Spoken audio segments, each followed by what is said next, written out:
Hello. Oh, I see even Craig has joined us and Denise. So good to see you guys. Well, today I've been talking about the 12 powers of man for the last 12 weeks.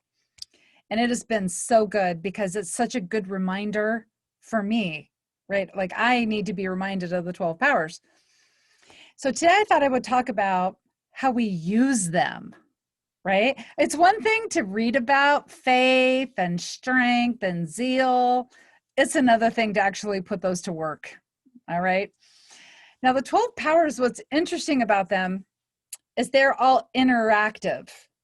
Okay. So they all work with each other. Like one power works with all the other powers, right? So they have an interactive relationship and they work together to help us create our let there be light moment.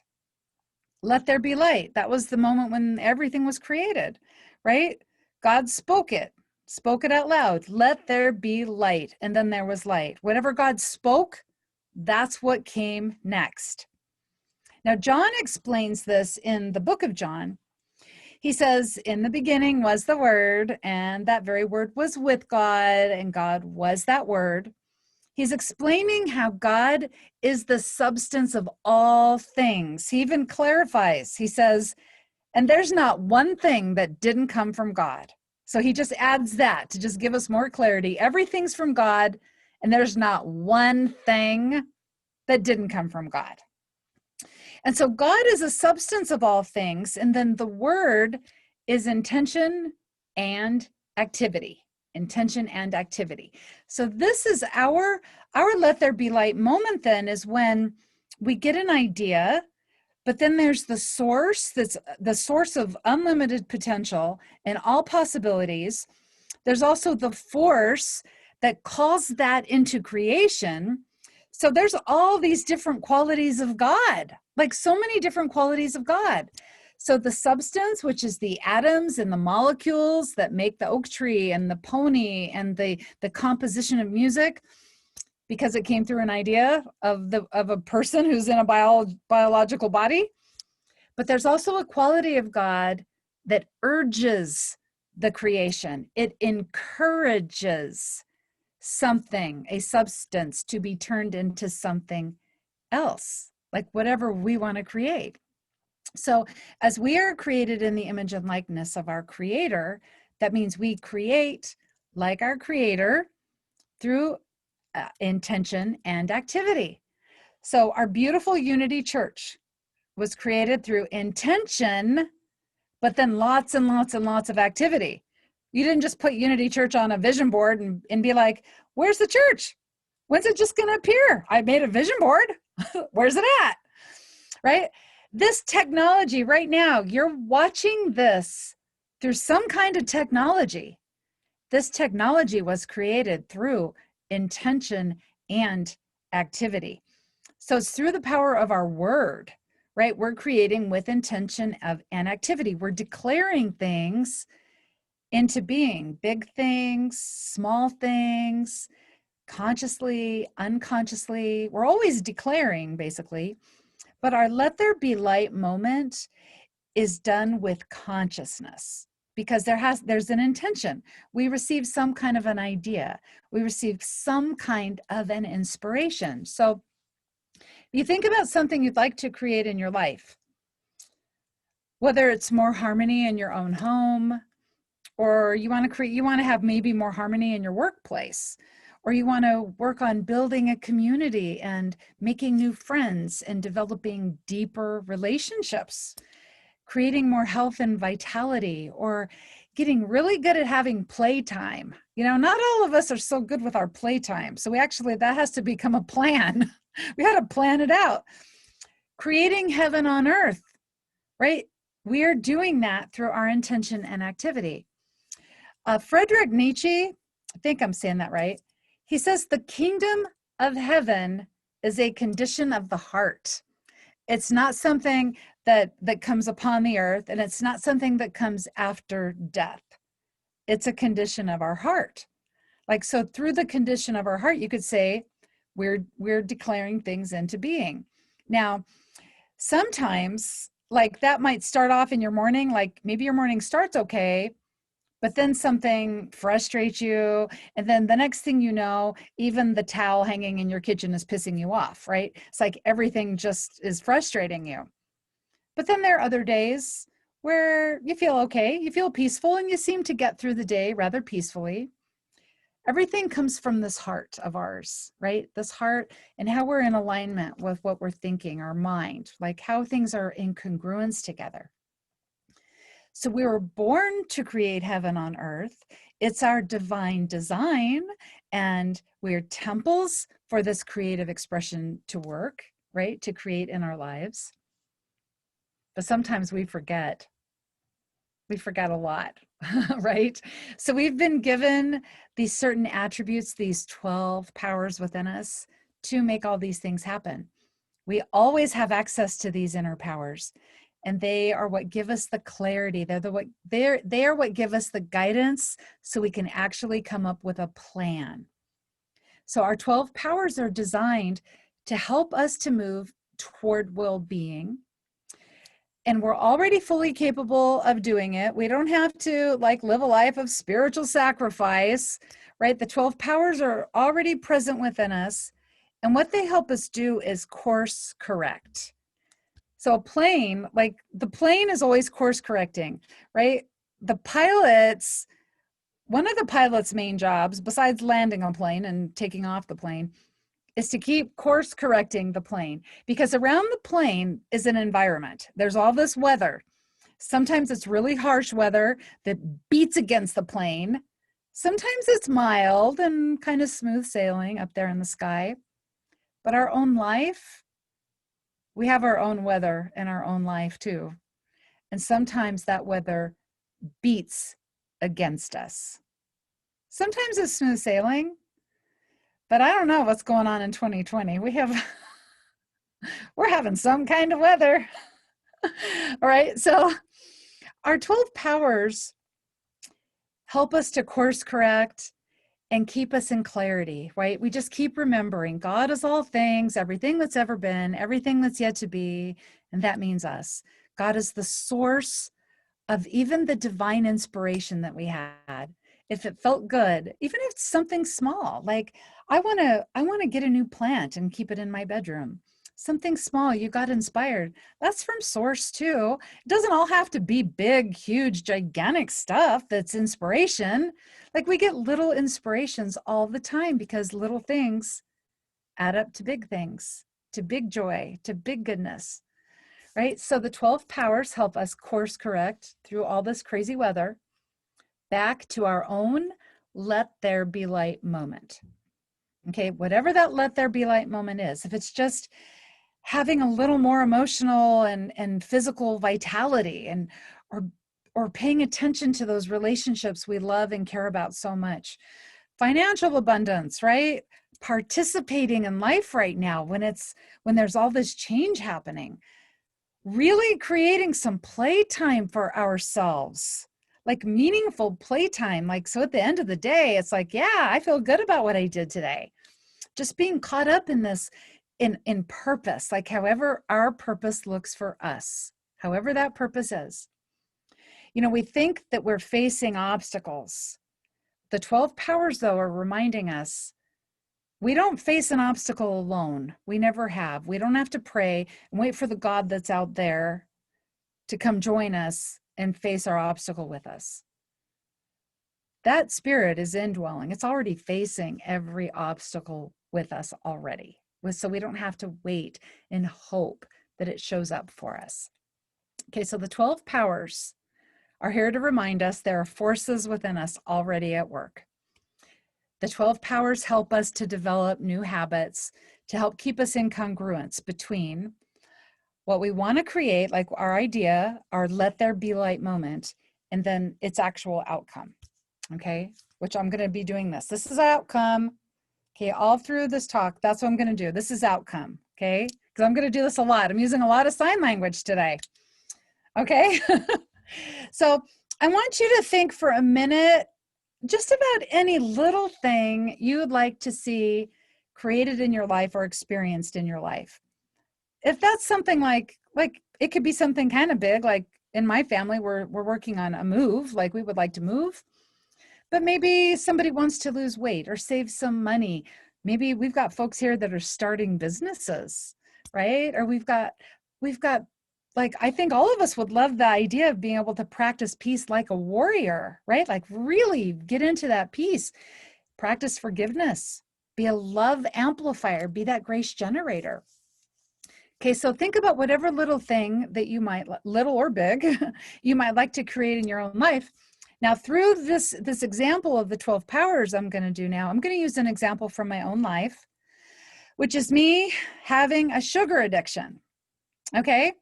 Because somebody with addiction, and I would say most of us have got some kind of addiction to something, because not all addictions are the big six, right? Which are the alcohol, the drugs, the sex, gambling, food, shopping. There are other addictions. Okay, there are addictions to technology, addictions to perfection, addictions to needing to be right all the time, addictions to blaming and abdicating our authority. Now, with these addictions, the crazy thing is that with the big six, when we try to justify those, everybody around us knows we're just BSing ourselves, right?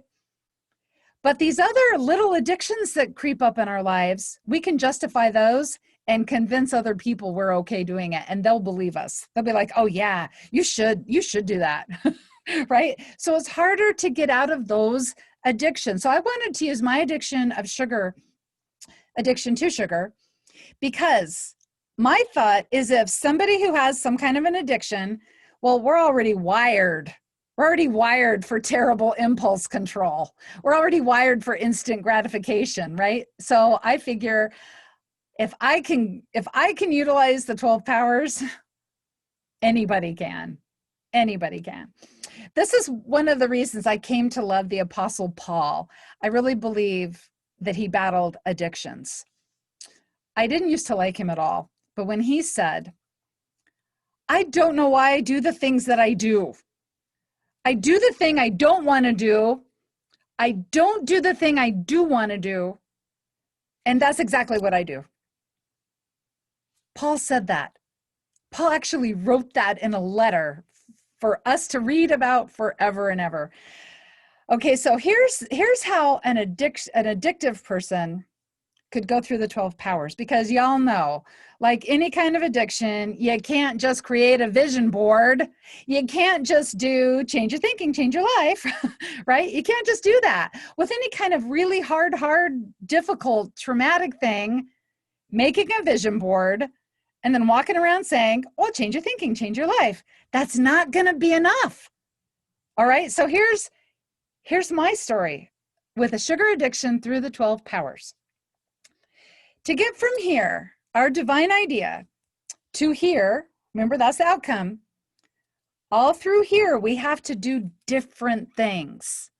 I cannot keep doing what I'm doing and get something different. Okay. And since the pandemic hit, like a couple of months I was okay, but then I got back on sugar and I did gain 10 pounds. So I can't keep doing what I'm doing and get a new thing, right? So through the 12 powers, this is where we start. Imagination. That's where we start, in our imagination. There's a reason that the great creative processes put through by the great new thought thinkers of our time said, in a creative process, you have to imagine it. You have to really, really feel it as if it's already true. You have to speak it out loud, and you repeat the process over and over and over again. All right. So me, how I imagine it, I don't just imagine, oh, I'm sugar-free, which also means being flour-free, because all flour turns into sugar the minute it hits your system. All flour. There's no safe flour. Okay. So I can't just imagine, oh, I'm sugar-free and flour-free, right? You have to have a why. We all have to have a why. Because if you don't have a good why on earth would anybody give up sugar, right? So you've got to have a really good why. If you want to move or plan a trip or lose some weight or save some money or build a business, if you want to be more forgiving, have more physical health and vitality, if you want to be a grace generator, a love amplifier, if you want to practice peace like a warrior, You got to have a really good why. You got to have a why. Now this part, this is where it's fun and it's okay. It's totally a good idea here to make a vision board or an image chart. This is what I have. I just have a list, okay, of why I want to be sugar-free, flour-free. Like I got some good things on here. When I'm sugar-free, flour-free, my body can move more easily. My mind is happier when I'm sugar-free, flour-free, okay? Then, so there's imagination. Then the next one we go to, and I'm scrambling these because the 12 powers are scrambled when we use them, okay? The next power is love, the power of love, big cosmic love, because it is the great harmonizer in the universe, right? It's the great harmonizer. It is the unifier. It is the attractor. Okay, so here, you look at your idea, your divine inspiration, and here's the outcome, okay? This divine inspiration, it was created with love. It was divinely inspired by love. Love is the urge of the universe to create more of itself through itself. So this outcome that we have, it wants to be created. Okay, this is love. Love as Jesus loved. Love wants to be created and expressed. Love does not just present itself in our life as loving feelings. It is love expressing through us and turning in to these big ideas, these happy outcomes. Okay, now we go to faith. Now we go to faith. Can I do this? Yes, I can, because this idea, it wants to be created. It wants to be created. Now we go to wisdom, power, and strength. And these three, these are traveling companions. Everywhere one of them go, the other two go. Okay? So this is wisdom, power, and strength. Wisdom is divine in nature. It is our ability to observe and use our intuition and discern what's for our highest good. Because this little guy right here, this little me, it doesn't want our highest good. It wants instant gratification. Okay? It wants to argue. It wants to judge. It wants to make us feel bad. Okay, so from wisdom, in the book of James, James describes wisdom. He says it's divine in nature, it's pure, it's full of peace, it's gentle, it's obedient, it's full of mercy, it's full of solutions. Within wisdom, there's no judgment, there's no drama. So if we're feeling judgment, drama, resentment, we're not in divine wisdom. It's this little guy yakking in our ear, okay? It's that little fearful person, the little ego. That means we're looking at our divine outcome, right? This outcome. We're approaching creating it through lack and limitation, okay? So we have wisdom, then power. Power is the mastery of our thoughts, being able to master our thoughts by using wisdom. Okay, we use wisdom. So we're making a choice then that honors our outcome that we'd like to create. It puts us in congruence. So what we're doing in our life will lead us to that outcome. That is how we gain mastery over our thoughts, by listening to wisdom over and over and over again and making the choice over and over and over again to do what's for our best good. Then we have strength, okay, the might. Strength is our ability to help us pivot back and forth, to keep focusing on what we want to create in our life instead of the obstacles. Okay, now, the first time I did this sugar-free, flour-free, super seriously, January 2019. And I was doing pretty good for the first 2 months, January and February, because I pretty much set up my environment to be friendly to being sugar-free, flour-free. But then we had a Unity event, wonderful event, and there was a wonderful spread of food, and it was beautiful. And it had a big giant bowl of M&Ms. I'm talking, this bowl was so big. It's the kind of bowl you'd put a gigantic tossed salad in, right? You would have to carry the bowl out to here, full of M&Ms, full. We are walking in one of two worlds. We're walking in the world of faith or the world of conditions. It's in this physical reality where we're faced with all of our obstacles. Spiritual reality, it's all like it's all great and clear up there, right? That's where the solutions are, the insight, the inspiration, the divine guidance. But here, the conditions on the ground, full of M&Ms, whatever your M&M is, okay? M&M is what's keeping us from having what we really want to create, okay? So whatever your M&M is, with strength, we look at these obstacles out here and we refocus ourselves using power and wisdom, okay, to pivot back to what it is we want to create. So we stop staring at the problem. We stop staring at the M&Ms. With wisdom, we ask ourselves, am I acting with peace and mercy? Am I feeling that? Am I feeling peace and mercy? Or am I in judgment and drama and resentment? Okay, I sat staring at those M&Ms that day. And I think my sentence, what I said out loud, started with, "What fresh hell is this?" I think that's what I actually said.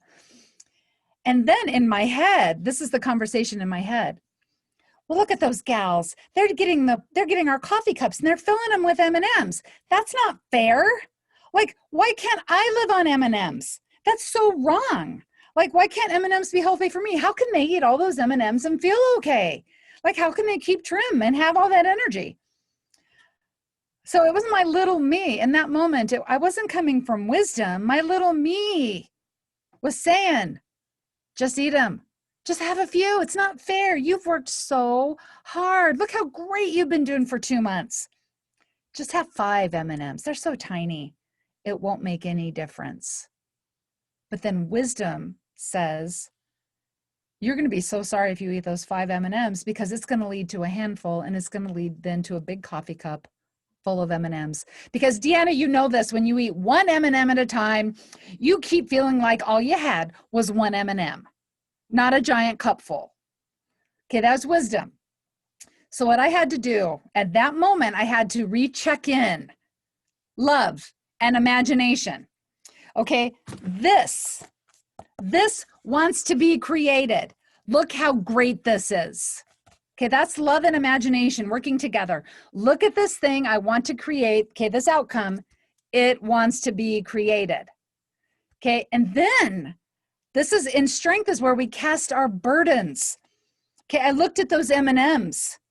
It's like I had to take my power back. I was giving all my power to the M&Ms. I had to say, you know what, M&Ms, you're not going to make me feel better. In fact, you're going to make me hate myself all through the day. The Deanna that wrote this list, what she did, that's what I will do to make myself feel good. Tonight, I'll go to bed because I'm going to do what she says to do. I'm going to climb in bed and I'm going to feel so good about my day. Okay? And then I had to walk away from the M&Ms and I had to tell somebody, I'm struggling with those M&Ms. And this gal, she was also on a special diet. She's like, sit down. Let's talk about how healthy we're going to be. Okay. All right. So this is how we do a different activity. We do a different activity. We're using strength and wisdom and power to pivot back to focusing on doing what we want to do, right? To get us where we want to go. We recheck in with love and imagination. Look how great this thing is I want to create. It wants to be created. Now we go into understanding.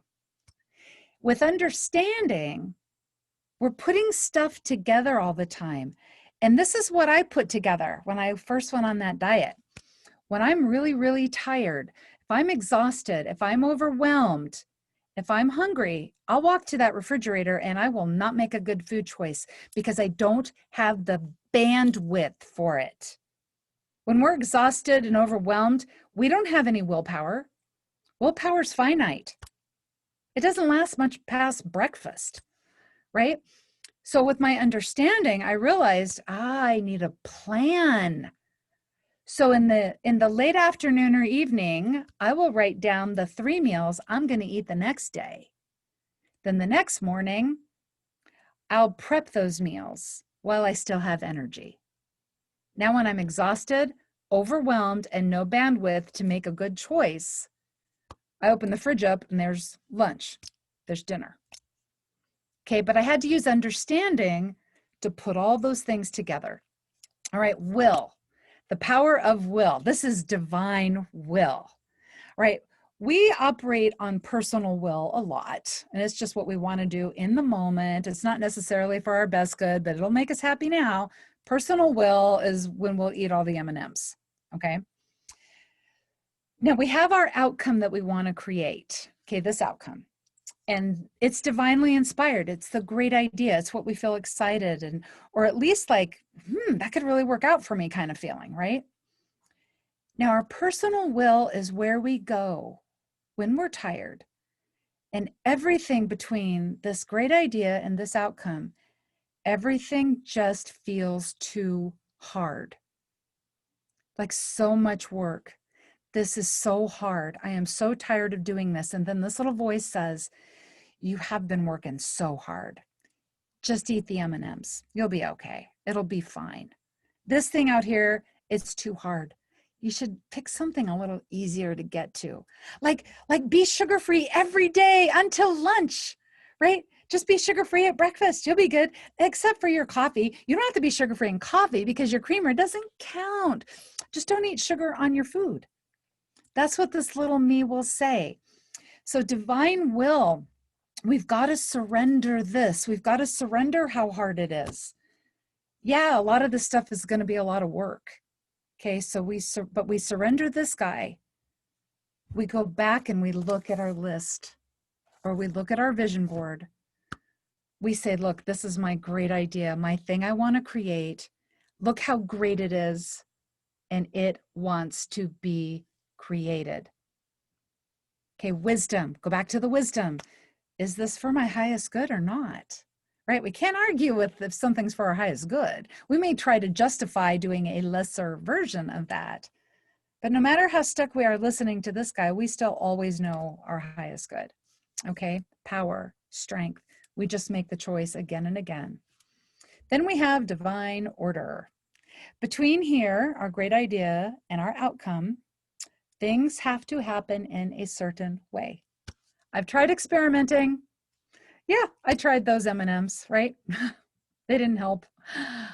I simply have to plan my meals ahead of time, and I just have to avoid sugar and flour.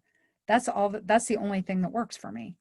And that's what makes me happy when I go to bed at night. That's when I'm really, truly happy. What happens between here and our outcome, it has to be done in a different way than what we're used to doing things. Okay?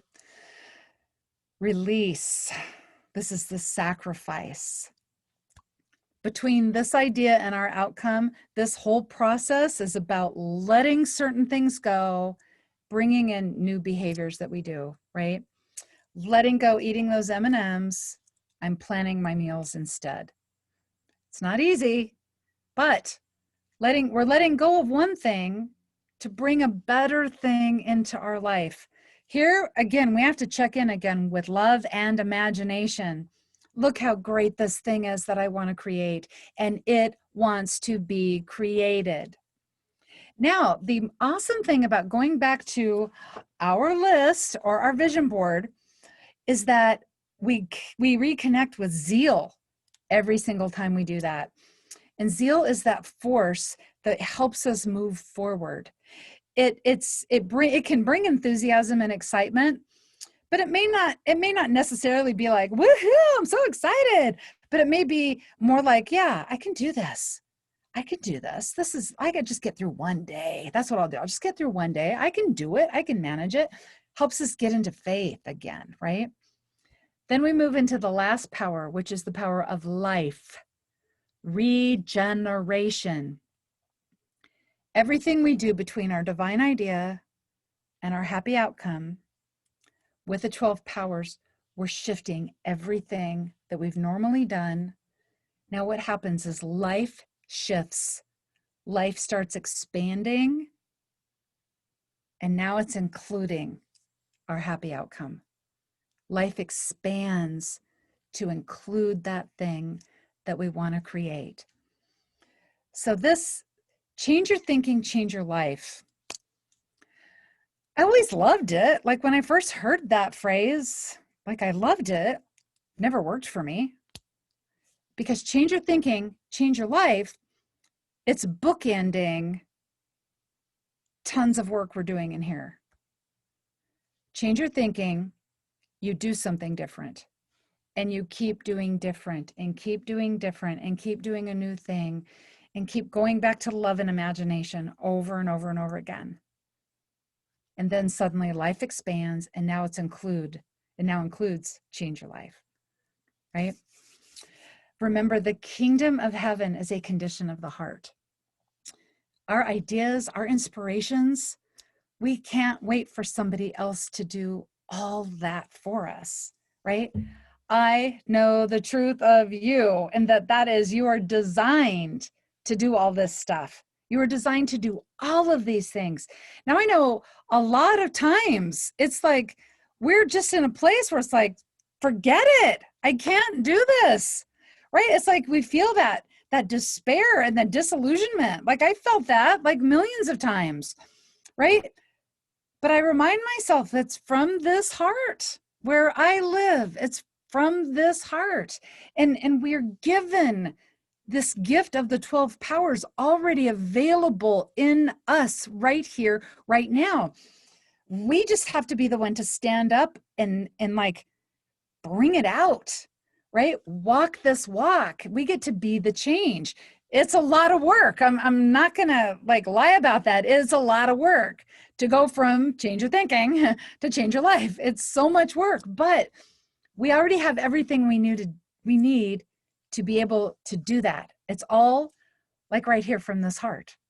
It's all available. The inner, if you want to call it the inner divinity, the Holy Spirit, God working through you, for you, as you being the activity of God in this world, calling it forth and living your life right now from your heart. This is how we create heaven on earth. So until next time, remember, you are the activity of God in a body, like you already are. You are. You're the heart and hands of spirit in this world. Your soul designed for growth and goodness. All of this stuff, you're designed to do it. You're divinely designed to be able to do all this. And everything you do, you are blessed. And so it is. Thank you, guys.